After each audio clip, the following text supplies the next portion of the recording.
다음 소개해드릴 밭은 레슈쇼입니다. 도멘드 꼼트 리자벨라는 0.2192 헥타의 레슈쇼를 소유하고 있으며 연간 900병 내의 와인을 생산하고 있습니다. 꼼트 리자벨라는 2006년 라마돈 패밀리로부터 포도밭을 돌려받아 2006 빈티지부터 레슈쇼를 생산하기 시작하였으며 2008 빈티지부터 스타일 잡아 2009 빈티지부터 날아오르기 시작하였습니다. 그가 소유한 플랫은 레슈쇼 남동쪽에 위치해 있으며 루이 미셸은 2008 빈티지부터 양조 과정에서 홀 클러스터를 넣기 시작하였습니다. 개인적으로는 2006 빈티지를 필두로 08, 09, 10, 11, 12, 13, 14, 15, 16, 17 빈티까지 총 11개의 빈티지를 테스팅하였으며 이 중에서도 2009, 10, 15 빈티지가 최고의 퍼포먼스를 보여줬고 12, 14, 16 빈티지 역시 수준급의 퍼포먼스를 보여줬습니다. 개인적으로는 2009 빈티지 이후에 생산된 와인을 추천해 드립니다. 똑같아요. 이것도 이전에 생산된 와인들 역시 퀄리티가 떨어지는 건 아니지만 2009지가 완전히 다르다 보시면 돼요. 그리고 이 와인 역시 이제 접근성이 아주 좋기 때문에 출시가 되고 2, 3년만 지나더라도 충분히 매력적인 퍼포먼스를 보여주지만 그래도 빈티지에 따라서 최소 10년에서 15년 정도 숙성은 필요합니다. 이 와인의 평균 가격은 2,600불대이며 빈티지에 따라서는 4,500불을 상회하기도 합니다. 수확량이 900병밖에 안 돼서 사실 잘 안 보이는 와인 중 하나입니다. 자, 다음 소개해드릴 와인은 레 뿌띠몽입니다. 꼼트 리자벨레르는 0.1297 헥타의 레 뿌띠몽을 소유하고 있으며 그들이 소유한 플랫은 오레뇨와 맞닿아 있으며 2006 빈티지부터 와인을 생산하기 시작했습니다. 그리고 포도나무의 평균 수령은 약 60년 정도이고요. 1년에 5, 600병 정도 생산해요. 진짜 시장에서 안 보이는 거지. 지금 이게 2015 빈티지인데 500병 만들었어요. 꼼트 리자벨레르의 레 뿌띠몽은 꼼트 리자벨레르 특유의 화려한 향기와 감미로운 타닌 그리고 실키한 텍스처가 돋보이며 개인적으로는 2009 빈티지를 시작으로 10, 12, 14, 15, 16, 17 빈티지를 테스팅하였고요.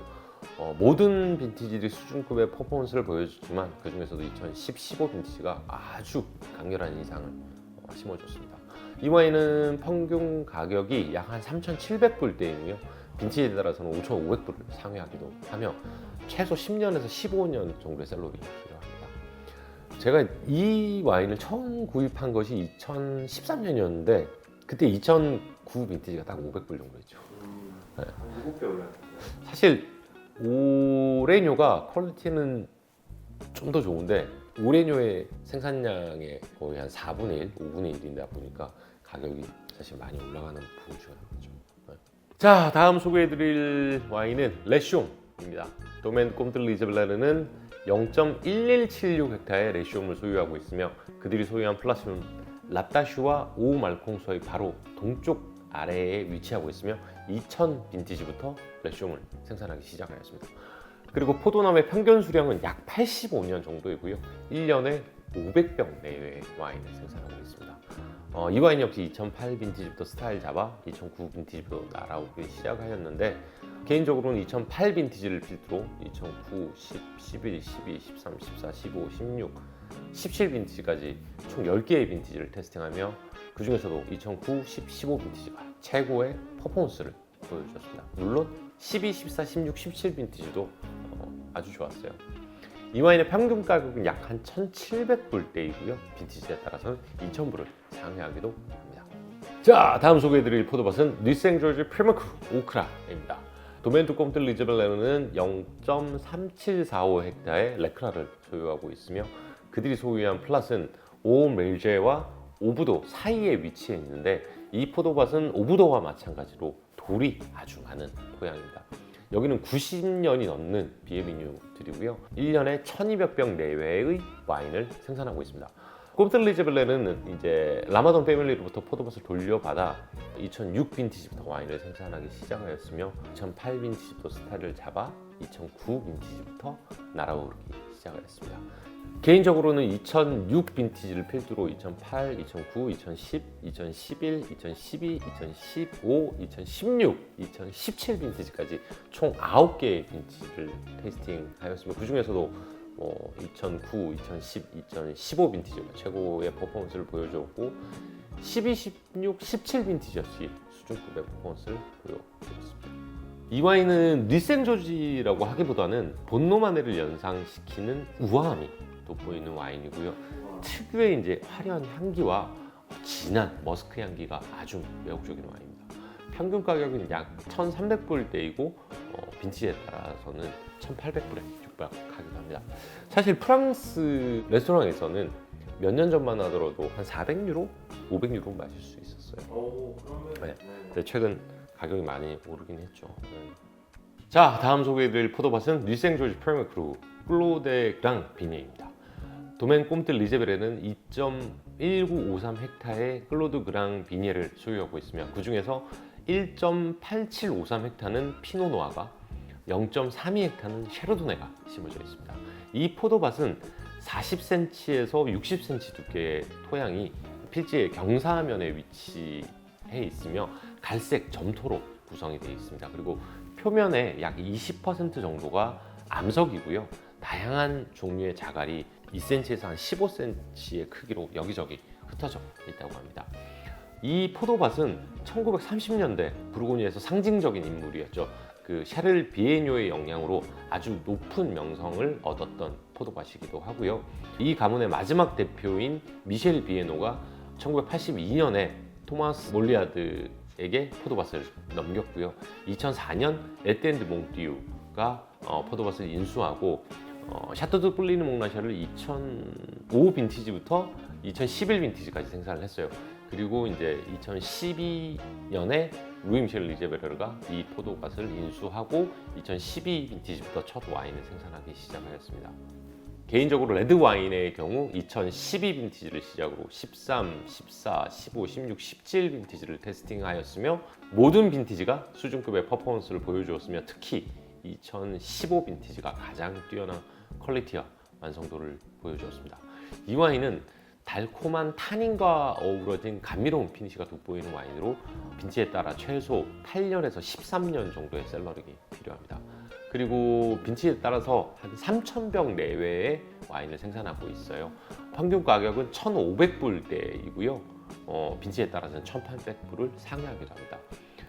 화이트 와인의 경우에는 2012 빈티지를 시작으로 13, 14, 15 빈티지를 제가 테스팅을 했었는데 그 중에서도 14 빈티지가 가장 인상적인 퍼포먼스를 보여주었습니다.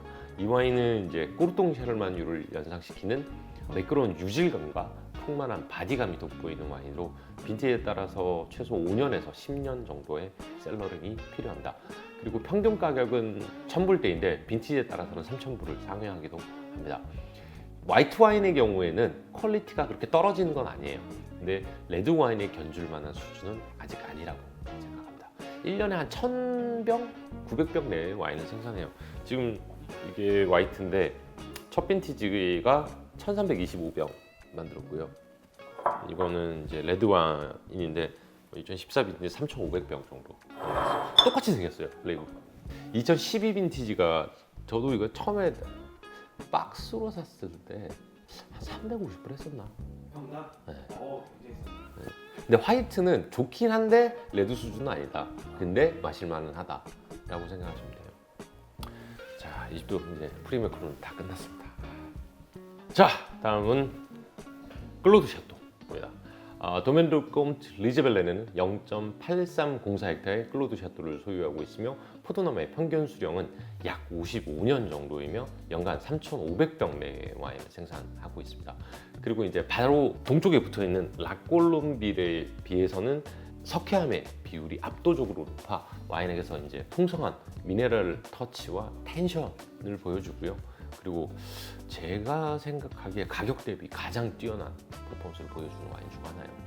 개인적으로 첫 빈티지인 2000 빈티지를 필두로 이건 제외하는 게 빠르겠다. 제가 2001 빈티지와 2004 빈티지를 제외하고 2000 빈티지부터 2018 빈티지까지 테스팅을 다 했는데 그 중에서도 2009, 10, 15 빈티지가 가장 뛰어난 완성도를 보여줬고 12, 14, 16, 17 빈티지 역시 수준급의 퍼포먼스를 보여줬습니다.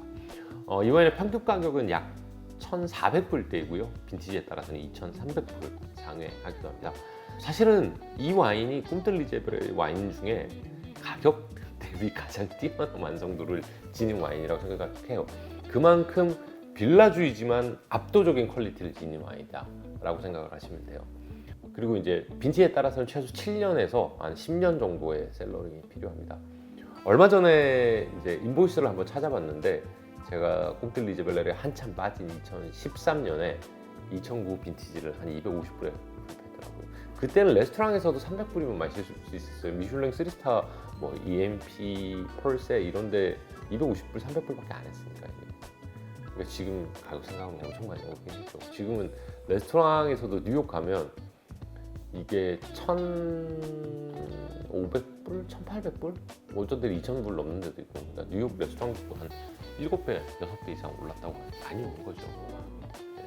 근데 꼼트 리제베르를 한 병을 먹어야 되겠다. 내가 돈이 없고 그러면 클로드 샤또. 그리고 전체적인 스케일이나 이런 게 다 나와요. 바디감 조금 아쉽기는 한데 좋은 와인입니다. 다음 소개해드릴 포도밭은 본로만의 라꼴롬 비에르입니다. 도멘도 꼼트 리제벨레르는 0.7826헥타의 라꼴롬 비에르를 소유하고 있으며 포도나무의 평균 수령은 약 70년 정도이고요. 연간 3,000병대의 와인을 생산하고 있습니다. 그리고 높은 비율의 점토는 과도한 수분으로 인해 그 우기에 문제가 생길 수 있었지만 2000년부터 도입된 이제 쟁기질 덕분에 점차적으로 어려움을 줄일 수 있었고 클로드 샤또와 비교해 조금 더 접근성이 좋습니다. 여기가 약간 구름으로 이렇게 좀 내려가 있어요. 도로 따라서. 그래서 앞에 보면 뭐가 있냐면 미네랄 지부 그 라콜롬비에를 같이 쓰거든요. 거기 그래 그 통차가 있는 거예요.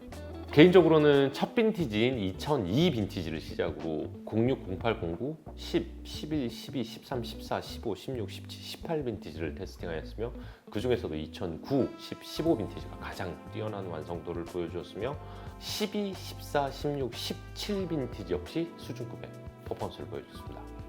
이 와인의 평균 가격은 1,400불대이고요. 빈티지에 따라서는 1,800불을 상회하기도 합니다. 이 와인은 클로드 샤또와 비교해 집중도나 바디감이 조금 모자란 느낌이긴 해요. 두 개 같이 먹어보면. 근데 그래도 웬만한 프리미엄 크루드들과 견주어도 좋을 만큼 아주 뛰어난 퀄리티와 포텐셜을 지닌 와인이긴 합니다.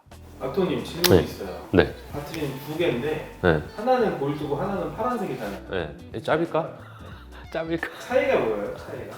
이게 사실 이제 또 골든 드래곤 컬렉션이라고 해서 중국에만 판매되는 와인이에요. 근데 이게 가끔 이제 프랑스 루이미셸 와인바에서 쓰긴 하는데 지금 이게 2009 거예요. 이게 골든 드래곤 컬렉션은 188병 만들어졌어요. 보통 이게 제가 아까 3,000병 정도 만들어졌다고 했잖아요. 생산량의 한 5%? 7% 정도를 중국 사람들을 위해서 중국 사람들 금색도 하잖아. 그렇게 만들어서 옥션에 보내고 판매하는 거죠. 근데 와인은 똑같은 와인이에요. 근데 이제 캡슐만 이렇게 금색 캡슐이 있는 거지. 이게 다 만들어요. 라로마네도 있고 오레뇨, 에세조 다 있어요. 어쨌든 재미난 게 있다. 자, 다음 소개해드릴 와인은 보노마네 빌라주입니다. 도멘드 꼼트 리제벨레는 0.762헥타의 보노마네를 소유하고 있으며 포도나무의 경우 30%가 97년, 30%는 79년, 마지막으로 40%는 59년의 수령을 지니고 있습니다. 그리고 연간 2,700병대의 와인을 생산하고 있습니다. 그들이 소유한 플랏의 북동쪽과 남동쪽은 라콜롬베르와 매우 유사한 성격을 지닌 토양이며 서쪽의 경우에는 이제 꽁블레시앙 라임스톤이 베이스이고 화이트 올리스 라임스톤이 곳곳에 흩어져 있다고 합니다. 개인적으로는 2006 빈티지, 첫 번째 빈티지예요. 2006 빈티지를 필두로 2007, 8, 9, 10, 11, 12, 13, 14, 15, 16, 17 빈티지를 테스팅하였으며 그 중에서도 2009, 10, 15 빈티지가 가장 뛰어난 완성도를 보여주었고 12, 14, 16, 17 빈티지 역시 수준급의 퍼포먼스를 보여주었습니다. 이 와인은 평균 가격이 약 1,500불대이고요. 빈티지에 따라서는 1,800불을 상회하기도 합니다. 그리고 그가 생산한 본노마네 중에서도 가장 뛰어난 접근성을 지니고 있고 꼼트 리제벨만의 특유의 화려한 향기가 아주 매력적인 와인입니다. 사실 향기 하나만으로도 웬만한 그랑크루 와인들을 압살시킬 만큼 멋진 와인이에요. 다만 바디감은 어쩔 수가 없습니다. 이게 2012 빈티지의 경우에는 2012 빈티지가 아마 2015년 정도에 풀렸겠죠. 그때 이제 업장에 풀리는 가격을 확인했는데 60불 정도였어요. 그래서 뉴욕의 미슐랭 탑에서도 250불 정도 마실 수 있었는데 지금 이제 1000불이 넘어서 생각해봐. 이 작가는 60불. 사 먹어야죠. 사야죠. 레스토랑 무조건 사야죠. 그래서 사실은 루이 미셸 리제베레의 스타일을 알고 싶은 분들한테는 요거 한 병 드셔보시는 게 괜찮을 것 같아요. 맛있어요. 이제 두 개의 포도밭이 남아있네요. 리생조르지 오 라비에르입니다. 꼼트 리제베레는 0.1366헥타의 오 라비에르를 소유하고 있으며 포도나무의 평균 수령은 95년 정도이며 1년에 450병의 와인을 생산하고 있습니다. 오 라비에르는 심토가 진흙으로 구성되어 있어 와인에게 강한 바디감을 부여해 줍니다. 이 와인은 꼼트 리제베레의 와인들 중에서도 구입 난이도가 상당히 높은 와인들 중에 하나인데 와인 역시 아주 매력적인 퍼포먼스를 보여줘요. 평균 가격은 1,700불대이며 빈티지에 따라서는 2,000불을 상회하기도 합니다. 이 와인은 2006 빈티지가 첫 번째 빈티지고요. 개인적으로 2009, 11, 12, 16 단 4개의 빈티지를 테스팅하였고 보노마네를 연상시키는 특유의 이제 풍성하고 화려한 향기, 거기에 이제 뛰어난 애시디티를 지닌 멋진 와인이라고 생각합니다. 이거 루이 미셸하고 디너할 때 2번 먹었었고 개인적으로 구매하시는 건 없어요? 한 병 그때 샀어요. 겨우겨우 2013년도에 2009 빈티지인가? 지금은 아예 안 보여요. 그 다음에 뉘생조지도 사실 만들어요. 빌라지. 근데 이거는 맛이 없어. 왜 그럴까요? 포도를 사서 만드는 아니요.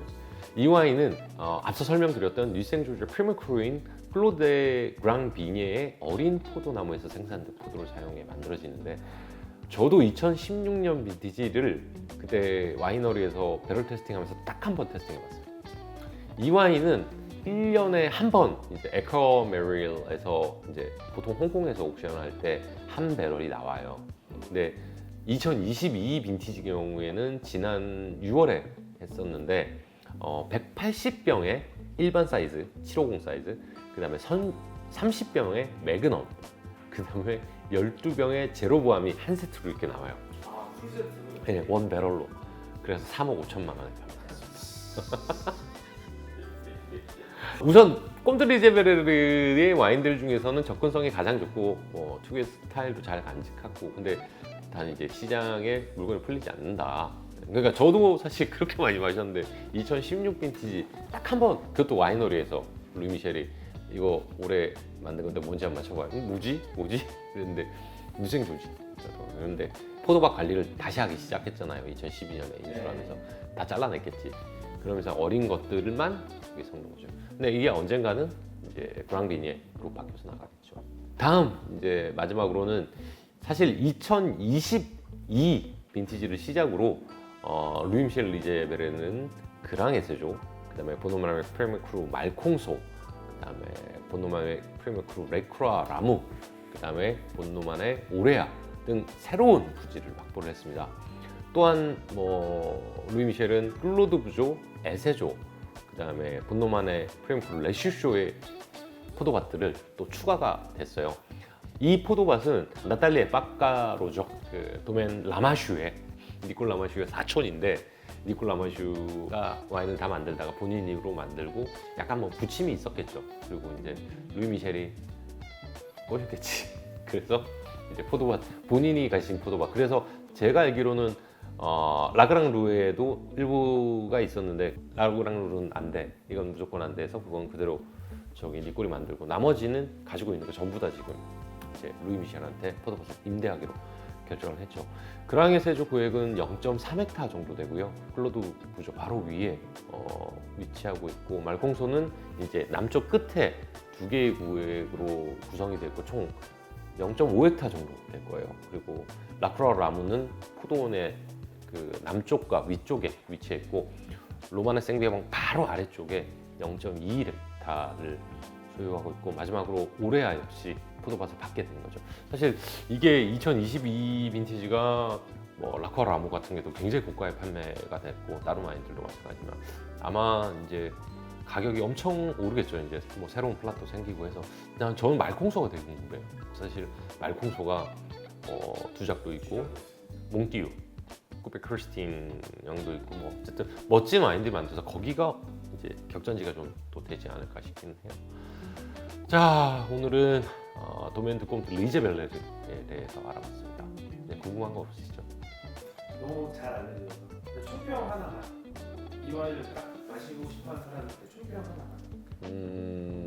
돈만 나는 와인이다. 그냥 딱 오픈하면 이건 블라인드 테스팅하면 다 알아요. 예. 단점은 사실 뭐 돈 구하기 어려운 거. 그다음에 한국에 아직 수입 안 된다. 근데 아마 에노테카를 통해서 들어오지 않을까 싶어요. 장점은 접근성이 아주 좋은 와인이다.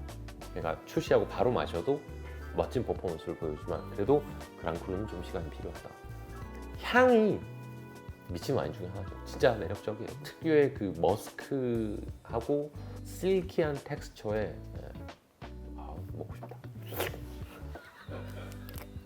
자, 오늘의 꼼트 리제벨레르에 대해서 알아봤습니다. 다음 시간에는 루로나 비조 중에 찾아뵙도록 하겠습니다.